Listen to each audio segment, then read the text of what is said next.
जब ये व्यक्ति जीवित था तो केवल अपने बारे में सोचता था। अब वह मर चुका है, कौन परवाह करेगा। और अब अमीर व्यक्ति को उसके कर्मों का फल मिल चुका है। उसे कैंसर हो गया है और उसके पास ज्यादा समय नहीं है। उसके बच्चों ने उसकी सारी संपत्ति ले ली और उसे वृद्धाश्रम में छोड़ दिया।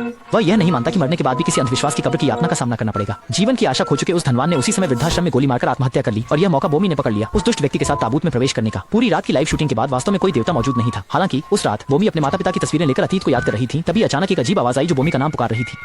यह आवाज वास्तव में मृतक धनवान से आ रही थी। बोमी डर के मारे कांप उठी, लेकिन भूत प्रेत पर विश्वास न करने वाली वह हिम्मत करके धनवान के जीवन काल के कमरे में चली गई। कमरे में भूतिया आवाज गूंज रही थी।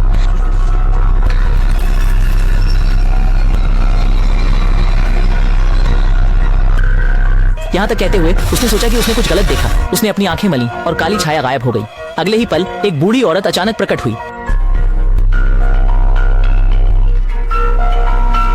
असल में वह बूढ़ी औरत भी बोमी की देखभाल में थी। वह आधी रात को आई और बोमी को बताया कि उसके पति का शायद उस नर्स के साथ कुछ चल रहा है और वह चाहती है कि बोमी उसे रोकने में मदद करे। फिर बोमी बूढ़े के कमरे में आई और देखा कि 80 साल के बूढ़े ने सच में अपनी सहकर्मी के साथ अनुचित कार्य किया। बूढ़े ने यह देखकर जल्दी से बूढ़ी अम्मा से माफी मांगी। बूढ़ी अम्मा हालांकि वह बुजुर्गों की भूलने की बीमारी से पीड़ित थी, लेकिन इस तरह की बातों के लिए बिल्कुल भी सहनशील नहीं थी और कहा कि बूढ़े की ऐसी गंदी हरकतों के लिए मरने के बाद उसे भगवान की कड़ी सजा मिलेगी।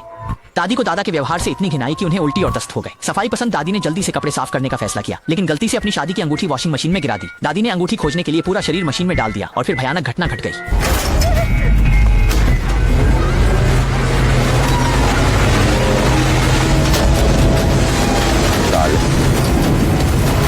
इस तरह माई की दादी ने अनगिनत बार लुढ़कते हुए शरीर लगभग टूटने की कगार पर था, लेकिन उसके बाल ड्रम में फंस गए, जिससे वॉशिंग मशीन को मजबूरन रुकना पड़ा। वह बाहर निकलने के लिए संघर्ष कर रही थी, लेकिन खोपड़ी खींचने से उसे बहुत दर्द हो रहा था। जान बचाने के लिए उसे अपने लंबे बालों को छोड़ना पड़ा। हालांकि